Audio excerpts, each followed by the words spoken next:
mọ́mì ẹ̀rí tí mo kọ́kọ́ mí kọlẹ̀ gẹ́gẹ́ bí ìyá wa ìyá lálùbáríkà wa ìyá ìdùnnú àgbáyé mo fẹ́ submit assignment mi so mo ní kí n bẹ̀rẹ̀ látòrí pé tí ẹ̀ mọ̀ bí tí màá ti bẹ̀rẹ̀ bò máa bẹ̀rẹ̀ ni ṣe rí oríṣiríṣi style ló wà oríṣiríṣi style ló wà àmọ́ àwọn style tèmi like tèmi dẹ̀ rò pé ó máa ṣàǹfààní fún gbogbo wa tá a bá try ẹ̀ kí gbogbo àwọn ọmọ Malaysians náà kàn try ẹ̀ wọ́n máa ń pe style yẹn ní 69 69 so 69 yẹn ọkọ ó máa turn ìyàwó náà máa turn nǹkan tí mo mean pé wọ́n máa turn ni pé ọkọ máa turn síbi ọ̀dọ̀ ìyàwó náà dẹ̀ turn sọ́dọ̀ ọkọ so ọkọ máa lá plate ìyàwó náà máa sọ́ọ̀kì nǹkan bàbá so àwọn méjèèjì tó bá ṣe ń ṣe kò sí bí wọ́n ṣe ní láìkẹ́ torí mọ́mì ó máa ń dùn gan-an 69 yẹn mo fẹ́ káwọn Malaysians mo fẹ́ kàn try ẹ̀ ó máa ń dùn seriously kò sí ẹni tí ò ní láìkẹ́ especially couples wọ́n máa láìkẹ́ tó yẹ pé tí ọkùnrin náà tó bá bẹ̀rẹ̀ sí ní lá plate tí ìyàwó náà tó bẹ̀rẹ̀ sí ní gbé nǹkan bàbá sẹ́nu wàláì wọ́n máa wà carried away àwọn méjèèjì or tó bá tẹ̀ wáyé pé ìyàwó yẹn ò wà in the mood láti ṣe anything kọ́kọ́ kàn try láti kàn lá plate ẹ̀ kíyàwó ti lọ wẹ̀ gẹ́gẹ́ bẹ́ẹ̀ ṣe máa ń kọ́ wa pé obìnrin ní láti neat dáadáa and I'm very sure àwa táwa ní Malaysians are neat dáadáa so kí ìyàwó kó lọ wẹ̀ fún bàbá kí bàbá náà káwọn náà lọ ṣanra kan wá turn 69 wọ́n máa ń pe style yẹn kan turn mọ́mì kan turn tí obìnrin yẹn ò bá jí tẹ́lẹ̀ tí ò fẹ́ ṣe nǹkan kan kọkùnrin yẹn kó kàn fi ẹnu sí bikini plate ìyàwó yẹn wọn ò tí ì bí ẹni yẹn dá orí ẹ̀ máa spark ni because ara máa charge ara máa gbọ̀n gírígírígírí tó yẹ pé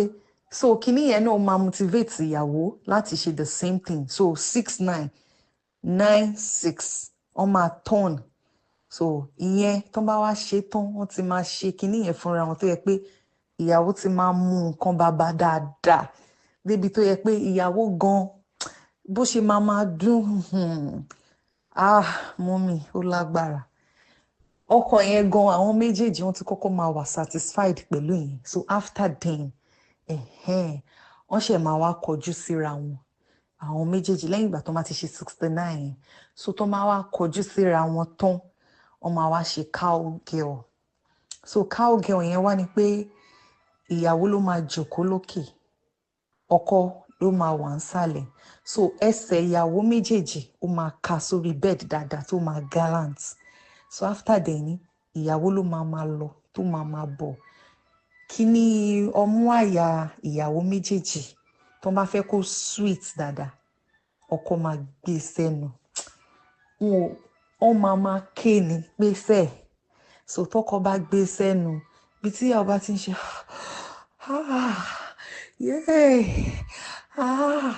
ọkọ náà máa pariwo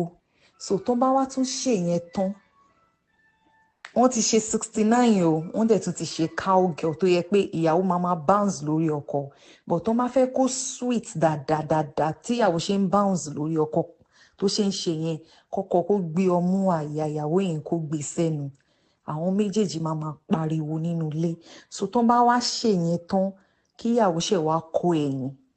sí ọkọ so tí ìyàwó bá ti kọ ẹ̀yìn sọ́kọ ìyẹn ní number 3 which is doggy tí ìyàwó bá wá kọ ẹ̀yìn sọ́kọ oríṣiríṣi doggy style ló wà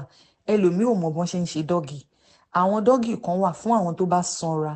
wọ́n máa dàyà délẹ̀ no ìyẹn ò ń sweet rárá àwọn doggy style lélẹ̀ ó máa gàn dé sẹ́yìn ó máa wá so mummy number 3 yẹn doggy epo oríṣiríṣi àwọn doggy kan wà tó yẹ pé ọkùnrin ò ní enjoy but tí obìnrin bá fẹ́ kí ọkùnrin enjoy doggy dáadáa ní ìyàwó ilé tí ò fẹ́ káwọn side chick kán gbọ́kọ òun, ó máa gàndí tó bá wà lórí bed because ẹlòmíì ó máa fi gbogbo àyà sílẹ̀ rárá, ó máa raise díẹ̀ sẹ́yìn so that tó bá raise díẹ̀ sẹ́yìn kíní yẹn máa wọ̀ dáadáa tó bá ṣe ń ṣe gan tó máa ṣe pàpàpàpàpàpàpàpà ìyàwó yẹn gan máa enjoy ni. So ibi tó bá ti gàndí yẹn dáadáa sẹ́yìn ìyẹn máa wá fún ọkọ láti lè na ọwọ́ síwájú. Ẹlòmíì máa like tó yẹ pé tó bá ó máa bùdí ó máa gbà pa ó máa ń dùn mọ́ ẹlòmíì nù. So ìyẹn máa wá fún ọkọ yẹn láàyè láti máa fọwọ́ kó ọyàn ẹ̀ níwájú. So ìyàwó yẹn gan tó máa enjoy nìyẹn láyé ọ̀tọ̀ tí kò ń ṣe normal style tó kàn máa ṣe bí ajá tó yẹ pé ó máa raise ìdí yẹn dáadáa, and tó bá ṣe ń raise ìdí yẹn dáadáa gan ó tún máa jẹ́ kí ìdí obìnrin kó yọ, ó tún máa jẹ́ kóbìnrin smart lórí bẹ́ẹ̀ dáadáa, kò dẹ̀ ní jẹ́ kó rẹ̀. But tóbìnrin bá dáyà délẹ̀ tó kàn ṣe ìdí sẹ́yìn ó kàn máa rò pé dọ́gì náà nìyí, òun ń ṣe dọ́gì. Àwọn dọ́gì tó yẹ pé ó máa raise ìdí ó máa gàn dí yẹn, so kíní yẹn gan ọkùnrin yẹn kò ní stress láti wọlé rárá, ó máa wọlé tìrìnrìn ni tó yẹ pé tó bá ṣe wá ń bu ọmú àyà ìyàwó méjèèjì yẹn gan orí àwọn méjèèjì máa spark ni. So ìyẹn kan. Ẹlẹ́ẹ̀kẹrin mà, so obìnrin yẹn kó wá tún try kó tún wá turn again, tó bá wá tún turn kó tún try kó tún lọ kó bá ti wà okay àwọn méjèèjì tó fẹ́ ṣe round 2 ìyẹn wọ́n máa ń pè ní finger me I finger you. So ọkùnrin yẹn ó máa wá turn síbi plate ìyàwó máa turn síbi nǹkan bàbà. So ọkùnrin yẹn ó máa finger ìyàwó yẹn máa sọ́ọ̀kì nǹkan bàbà. So ìyẹn finger me I finger you ìyẹn máa ń dùn like mad. So tó bá tún táwọn Alesians náà mo tún rọ̀ wọ́n kán try finger me I finger you yẹn kán lọ kán ṣanra kán wẹ̀ dáadáa, wọ́n tẹ̀lé kọ́kọ́ fi yẹn wọ́n fi lè ṣe starting náà. Ìyẹn tún yàtọ̀ sí 69 o finger me I finger you. Ìyẹn ìyàwó ló máa turn ó máa gbé plate ẹ̀ bàbá máa suck ó máa finger. Tó bá dẹ̀ ṣe ń suck tó ń finger inú brain ló máa ń lọ. Mọ́mì ẹ̀yin gan máa mọ̀ nǹkan tí mò ń sọ yìí, inú brain tó bá ṣe ń suck tó ń finger inú brain ló máa ń lọ. So tí ọkọ bá ṣe ń suck ìyàwó tó lè ń finger fún àwọn Alesians tó ń neat ni o, ìyàwó náà máa suck nǹkan bàbá, so bàbá máa pariwo àwọn náà àwọn méjèèjì wọ́n máa pariwo. So tó bá tún wá ṣe tán kan wá ṣe daddy and mommy style. So daddy and mommy style tó ń fẹ́ fi last yẹn which is number 5 tó ń fẹ́ fi last yẹn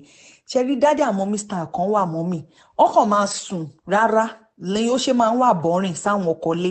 No èèyàn kan ní sùn without with the daddy and mommy style yẹn. Ṣe rí tí obìnrin tó bá sùn kalẹ̀ pẹ̀lú daddy and mommy style tọkùnrin ti wà ní center láti fi sí tọkùnrin ti fi sí tán, obìnrin yẹn ó máa wá ká ẹsẹ̀ méjèèjì ó máa ká sókè. Wọn ò bí ọkùnrin yẹn dá kò ní wò ta, ó máa ká ẹsẹ̀ yẹn méjèèjì mọ́mì ó máa ká sókè. Daddy and mommy style ni ò bọ kò ń ṣe àwọn normal local daddy and mommy style, ó máa na itan méjèèjì sókè. Ọkùnrin yẹn kọ́ ló máa support itan yẹn o, ìyẹn ló máa ká ìyàwó ló máa ká itan méjèèjì sókè. So tí daddy bá ṣe ń fi kíní yẹn sí kò sí bí ò ṣe ní kanlẹ̀ pátápátá. Ó kàn ṣe pé kóbìnrin kan sùn gbaragada á kàn na ẹsẹ̀ méjèèjì. No ìyẹn ni ó máa ń wà boring sáwọn ọkọ wọn máa sọ pé kàn sùn kò tiẹ̀ ní action kankan rárá. Tóbìnrin yẹn bá ṣe sùn kalẹ̀ tí dáàdì ti wà ní center tán ti fi kíní yẹn sí ní center, obìnrin yẹn máa wá raise itan méjèèjì ó máa ká, so ó máa ká sókè bí ìgbà tí èèyàn bá tún fẹ́ bímọ kẹsẹ̀ fi ẹsẹ̀ lè máa ro ẹlòmíì ẹlòmíì tó bá ní ẹ̀gbẹ́ window kàn fi ẹsẹ̀ kàn fi ti window so that kíní yẹn fi máa ṣí tán ó fi máa wọlé dáadáa. So ìyẹn daddy and mommy with style nìyẹn, kò ń ṣe just daddy and mommy style with style nìyẹn, with pé yẹn máa dùn because ibi tán tí bọ̀ ní center yẹn everywhere ti open, ọ̀nà ti ṣí ọ̀nà ti là already. So tíyàwó ó bá ti gbé ẹsẹ̀ yẹn bẹ́ni pé òun fẹ́ bímọ tó ti ṣe dáadáa kò ní máa ro èèyàn lẹ́sẹ̀ o, kò ní máa ròyàn lẹ́sẹ̀ o. So ó máa wọlé lọ tìrìnrìn tìrìnrìn tìrìnrìn tìrìnrìn. It's not like obìnrin kan máa sun ẹsẹ̀ méjèèjì yìí wọ́n á kàn máa pín bí ọ̀dẹ̀ ìyẹn kọ́, ó máa la itan méjèèjì á wá ṣe bí ẹni pé èèyàn fẹ́ bímọ. Ẹ wo mọ́mì káwọn Alesians kan lọ try àwọn style yẹn, so mo rest case mi for now, a tún máa continue mà. Ẹ kú ètò mà, Ọlọ́run á wà pẹ̀lú yín mà.